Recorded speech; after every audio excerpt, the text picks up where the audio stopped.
Pão de cama, João? Muito, muito. Já fui melhor, né? Mas, enfim. E ela falava assim, sabe, cara? Ela falava assim, olha, não acorda o São, porque se o São João acordar na noite dele, o mundo acaba, né? Oxi! O mundo... Deixa o santo dormir. O moleque fala, não pode acordar São João, né? São João tem que estar... né? Tanto que tem a música... né? São João está dormindo, não acorda, não. Olha, é verdade. Acordai, acordai, acordai, João. E aí, né, vai a quadrilha. A quadrilha. Para lá e para cá. Tá Mas certo. a gente, como aqui fala de história também, a gente fala aqui do esporte, da história. Hoje nós vamos dar uma voltinha, viu, Carol, lá para 1977, aquelas, né? Que, na verdade, 78, mas nesse âmbito aí, nossa, esses anos, os anos 70, 1977 foi um ano intenso, né, no futebol brasileiro, que foi aquele fenômeno Ponte Corinthians na final do Paulista, né? 1978 vem o título do Guarani, foi um negócio... Estava movimentado. Um ano surrealista. E foi justamente em 1978, válido o campeonato de 1977, foi o primeiro título brasileiro. Sabe de quem? Sabe de quem? De quem, Se João? você acertar...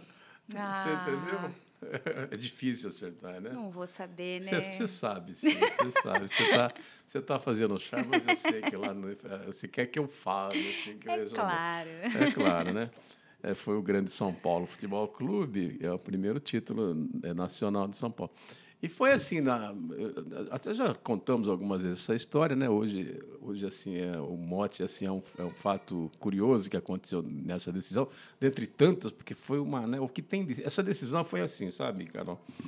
Ela tem muito mais história polêmica do que futebol. Poxa vida. Futebol teve pouco. Então é bom material para nós aqui. Não, eu mesmo já extraí algumas histórias, né? Algumas histórias dessa decisão. Hoje eu tenho mais uma aí enfiada, né, para a gente relembrar. Mas o que teve de história fora do campo, porque o São Paulo foi lá para Belo Horizonte, foi lá no Mineirão, a decisão. Mas ele foi desfalcado, principalmente do Serginho, né? O Serginho era o grande atacante da época e tal, mas ele tinha tido para variar, ele tinha tido uma suspensão. E era para o cartão amarelo. Mas o que o São Paulo fez naquela semana? O São Paulo tumultuou e movimentou o STJD tentando liminar, né, para dar um efeito suspensivo. Ficou uma briga jurídica na semana do jogo. E isso aí confundiu um pouco a própria preparação do Atlético, porque realmente, né, uma coisa era o Atlético jogar contra o Serginho, contra o São Paulo com o Serginho, e contra o São Paulo sem o Serginho. Eram coisas diferentes, a preparação, né? Em contrapartida, no Atlético também, só que isso aí era líquido e certo. Por quê? Porque era lesão, não tinha como. Era a ausência do Reinaldo. Uhum. Então, os grandes, né, os dois melhores camisas 9 aí do futebol brasileiro, cada um com o seu estilo, eles estavam fora da decisão. E o treinador de São Paulo era o Rubens Minelli, que ele sabia, sabe, Carol? Ele sabia que ele tinha um time bem abaixo do Atlético. O Atlético era o grande time do Brasil. Era bonito ver o Atlético jogar. Jogava só Cerezo, o próprio Reinaldo, Serginho, que depois veio jogar na Ponte. Era um time bem arrumado, né? Jogava bonito, inclusive. Então, como diz o outro, né? Como diziam os mineiros, a decisão do Mineirão era barbada, barbada para o Atlético. O Minelli nunca foi bobo, né? Era um treinador que foi assim, referência de tantos que se formaram depois. Então ele fez a famosa, a gente antigamente falava assim, serradinha suíça. O que é a serradinha suíça? A retranca, né? A famosinha. A famosa. Hoje fala-se assim, você acompanha, você sabe. Vamos jogar na transição. Né? Hoje vamos usar a transição para ganhar o terceiro terço do campo. Né? Seu pai nunca falou isso. Imagina. Não existia esse termo. Né? Mas nada mais é hoje, né? Traduzindo, do que o contra-ataque e jogar no terceiro terço, imprimir um contra-ataque, é você ganhar a intermediária adversária. Quer dizer, era nada mais que isso, né? É como pingado. O pingado é café com leite, nada mais do que café com leite. Sem né? mistério, sem firula, sem nada. Já tomou um pingado? Já tomei Se você já pingado. chegou na padaria assim, estufou, me dá um pingado. Eu digo isso porque tem uma história muito legal disso também, qualquer dia eu te conto. Não é de futebol. Mas foi lá um jogo assim, né? Com esses mistérios todos. Olha só, o que o São Paulo fez? Olha a malandragem, né? Você pensa, o tricolor é malandro, viu? Não é porque ele é muito bom. Não é porque ele é da elite, não. Ele tem malandragens na história que, olha... E esse dia foi um deles. O São Paulo, naquela polêmica da semana, ele levou o Serginho na delegação. Então, o Serginho desceu em Belo Horizonte, no aeroporto da Pampulha, desceu lá, fotografado. Claro que eles fizeram de propósito, né? Não, o Serginho está na delegação. E joga, não joga. Realmente, causou um tumulto. E eu imagino assim, a cabeça do treinador do Atlético, que era o Barbatana. Barbatana, que era o treinador. Era um mineiro ali que dirigiu muito tempo o Atlético. Eu nem sei onde anda Barbatana, já vou pesquisar. Vamos pesquisar para trazer aqui no Barbatana, Histórias. era um treinador até folclórico, mas dirigiu o Clube de Minas. Dirigiu a Ponte. Olha só, né? já tem até um contexto para a gente trazer para cá. Exatamente. 1980 ele já foi um desastre na Ponte Preta. Acho que não ganhou um jogo. Ficou um tempinho e foi mandado embora. Mas no Atlético ele funcionava. E ele ficou naquela confusão que o Serginho foi para a concentração. Aí chega a hora do jogo, o que o São Paulo faz? O São Paulo leva o Serginho para o vestiário também. Leva e divulga, né? E o Serginho aquece. Né? Ele não ia jogar, mas aquece. Vai no campo, por exemplo, ele sobe pelo túnel, sobe no gramado, olha para todo mundo ver que ele estava lá. Enfim, né? Não sei se isso teve interferência, mas... Mas faz parte da história. Faz parte da história. Uma vez o Luxemburgo, um jogo Santos e Corinthians, ele era o treinador do Santos e ele também tinha um time inferior ao Corinthians, né? O Corinthians do Parreira. Parreira, um timaço, aquele time de, acho que 1999. O Luxemburgo entrou com 12. Entendeu? Ele não ofereceu a escalação oficial, ou eles são obrigados a entregar. Na escalação, ele colocou 12 e entrou com 12. Aquilo foi uma revolução, aquilo causou. Quando o Corinthians e o Parreira vem, ele chamou os jogadores imediatamente, refez ali alguma estratégia, né? E, na verdade, o Santos, na hora do jogo, é que tirou um. Né? E ganhou, o Santos ganhou de 1-0, assim, na transição, né? No contra-ataque. Aí vai daqui, vai dali. Lá do Atlético já sabia que o Reinaldo não jogaria, mas aqui do lado de São Paulo eles não sabiam. Aí quando São Paulo entra em campo, claro que o Serginho não vem.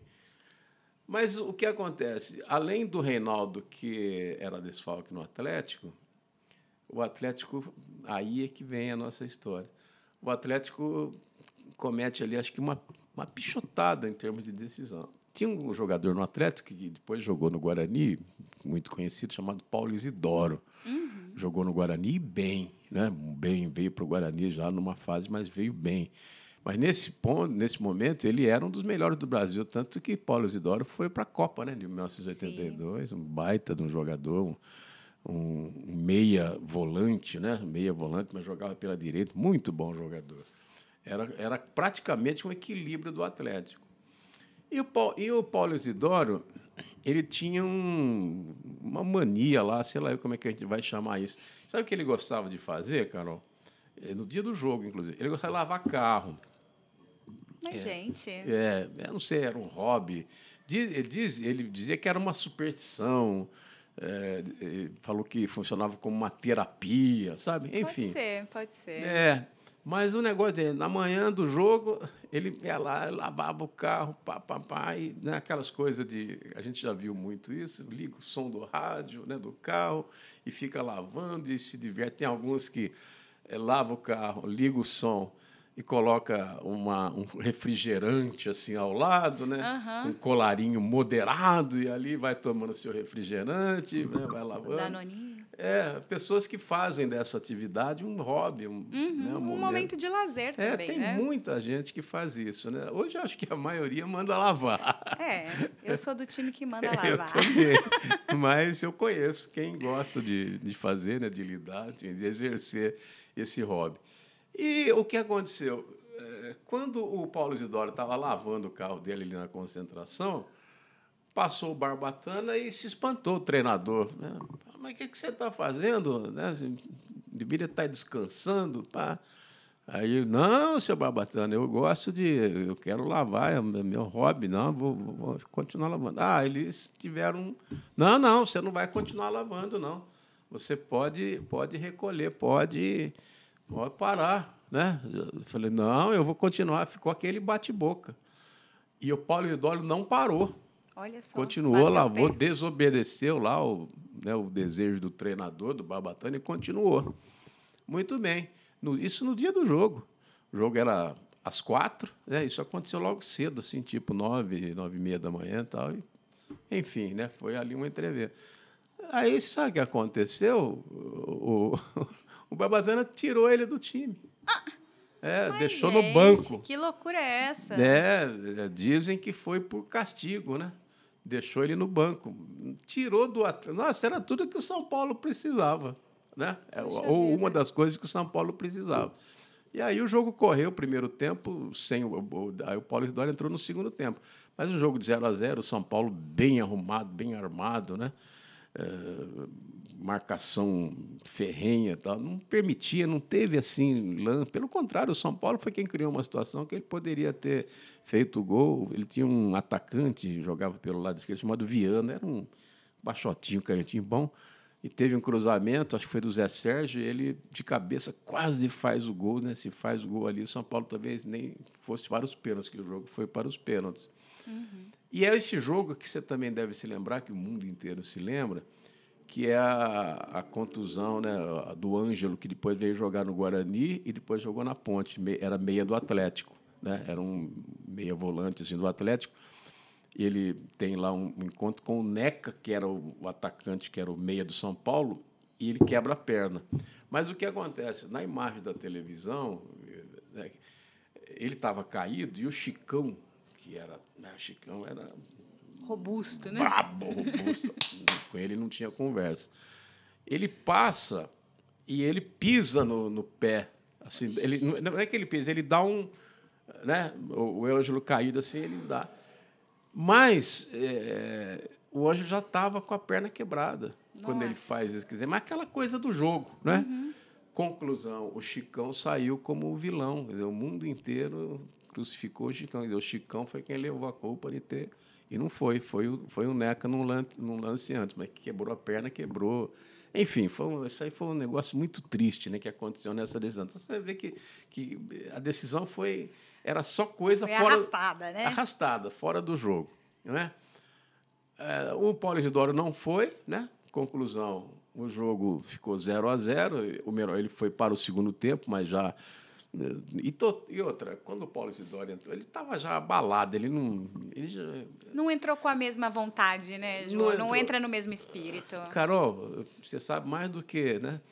Jogador de futebol, se ele não tiver pleno de espírito, ele não rende, né? Emocionalmente e tal, o jogo é melhor você, como descarta, fica no banco, não aparece. Não coloca jogador de futebol para jogar. Não é jogo decisivo com a cabeça que ele não vai. Né? Foi o que aconteceu com o Paulo Isidoro. Conclusão. Vai para os pênaltis, o dia do Valdir Pérez, que sai como herói. Vai daqui, vai dali. São Paulo vence a partida. São Paulo vence a partida e conquista o primeiro título assim, né? Naquela coisa de jogar do jeito que jogou. E muitos atleticanos, tá? Essa história eu pesquisei, né? Porque pouca gente conta. Dizem que a razão do Atlético ter perdido, fora a ausência do Reinaldo, foi essa coisa de deixar o Paulo Isidoro fora. né? Sem lavar o carro dele. Sem lavar. Então, treinadores, não deixa os jogadores lavarem o carro, não vai ficar... Pois é, né? Era uma coisa assim... Hoje é impossível, né? Porque hoje acho que nenhum jogador quer saber disso. O jogador manda lavar. Né? Não, exato. Mas, assim, eu acho que todo jogador, ou pelo menos a maioria, tem aí o seu ritual, né? Sua superstição, o seu ritual. Eu acho que, assim, se funciona e não atrapalha para o grupo e nem para o próprio atleta, por que não, né? Deixa ele vai se sentir melhor, vai entrar melhor, vai render mais. Outro dia eu contei uma história aqui, tem inúmeras, né? Do Dadá Maravilha, isso que você está falando, do Dadá Maravilha. Tem uma que o Dadá, ele fala num programa de televisão, no programa do Danilo Gentili, né? Agora há pouco, não faz tempo, não. O Danilo perguntou para ele, Dadá, qual que era o seu segredo, assim, antes do jogo? O que você fazia? Essa história de cada um tem sua mania. Eu queria falar assim, como tem que falar, mas não vou falar, não, porque acho que nós não favor. temos essa, né? O Dadá falou assim, eu faço dou uma masturbada tal, todo jogo. Ele não falou assim, falou como... Ele falou com umas palavrinhas mais que fica populares, que fica mais autêntico, né? Mas você vê, problema dele, né? O Romário tem isso aí também. Quantas vezes, né? Falou assim, não, eu gosto de, na véspera do jogo, eu gosto de ter uma noitezinha legal, uma namorada, e tal. Para mim, nunca me fez mal, ele fala, porque os treinadores não gostam disso, né? Não. Isso é praticamente manual de treinador que impossibilita. Mas foi isso que aconteceu. Então, esse foi o primeiro título do São Paulo, tantas coisas que aconteceram, né, que a gente só deu uma resumida aqui, mas para acentuar bem esse negócio do Paulo Isidoro. E para a gente terminar assim, a alto estilo, para a gente dar um pouquinho de gargalhada, eu estava assistindo essa partida, essa história eu já contei, porque eu fiz uma historinha e centralizei isso, né, como antes. Da minha avó, não sei se você se lembra, em casa, a gente assistindo ali, a minha mãe era São Paulina roxa, então estávamos todos ali, torcendo pelo São Paulo por causa da minha mãe. Aí a sala lotada ali, minha avó junto. Minha avó não era de assistir futebol. Aí o Atlético chutava, o Valdir Pérez agarrava. Chutava, igual o Valdir jogou muito, né? Pegava o Valdir, pá. Fim do primeiro tempo, minha avó levantou. Eu não assisto mais, eu vou embora. Vó, mas assiste, por que você não vai? Eu não vou assistir, não. Porque esses outros aí ficam chutando com o pé, esse outro só pega com a mão, agarra, estraga o jogo. Eu vou embora, não assisto mais. Aí. E saiu da que sala. Que bonitinha. Saiu da sala e não quis nem saber o resultado. Ela morreu sem já saber. Já que esse povo está fazendo tudo errado, aí eu não quero saber o final disso aí, não. Não, ficou bravo. Não, todo mundo ele fica de preto, aí, né, cinza, ele fica diferente, mas chuta, ele fica pegando com a mão. Não, vai embora. Onde já se viu? Não é? Tá certo. Então, um pouquinho aí da memória do título, o primeiro título do São Paulo, que teve tantas histórias paralelas. Isso para tantos outros, né? Dessa história maravilhosa desse clube. Aí você fica insuportável. Eu já sou um nojo, imagina. 3 mundiais. Uma coisa assim que... Desculpa, gente. Modéstia à parte. Desculpa, mas... A história está aí para quem quiser contar. Só falta você encerrar assim. E o Palmeiras não tem mundial. Não tem, judiação. Tá certo, João. Obrigada. Se você gostou dessa história, não esquece de compartilhar com seus amigos. Para rever ou conhecer as outras, é só acessar o nosso canal no YouTube ou o site do jornal, diariocampineiro.com.br. Até a próxima.